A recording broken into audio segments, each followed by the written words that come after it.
మా అమ్మ అయితే ఈ రోజు అయితే గ్రీన్ చికెన్ చేస్తుంది అనమాట. ఎలా చేసుకోవాలంటే చికెన్ ని బాగా వాష్ చేసుకున్నాక పెరుగు, అల్లం పేస్ట్, సాల్ట్, పసుపు వేసుకొని బాగా కలుపుకోవాలన్నమాట. దాని తర్వాత మిక్సీ జార్ లో అల్లము, పచ్చిమిర్చి, ఎల్లిపాయ, పుదీనా, మెంతికూర, కొత్తిమీర మిక్సీ పట్టుకొని పక్కన పెట్టుకోవాలన్నమాట. ఇక్కడ కనిపిస్తున్న ఐటమ్స్ అయితే మనము ఆయిల్ లో వేసుకోవాలన్నమాట. ఆనియన్స్ ఇంకా అల్లం పేస్ట్ కూడా వేసుకోవాలి. కొంచెం సేపు అయినాక కస్తూరి మెంతి కూడా వేసుకొని మిక్స్ చేసుకోవాలి. దాని తర్వాత ముందు పట్టుకున్నాం కదా పేస్ట్, దాన్ని కూడా వేసుకోవాలన్నమాట. వేసుకొని బాగా కలుపుకున్నాక చికెన్ పీసెస్ని అందులో వేసేసుకోవాలి.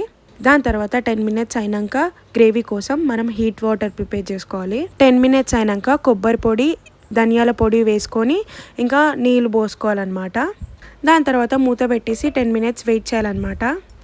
ఇలా ఆయిల్ తేలేంత వరకు మనము ఇలా ఫ్రై చేసుకోవాలి.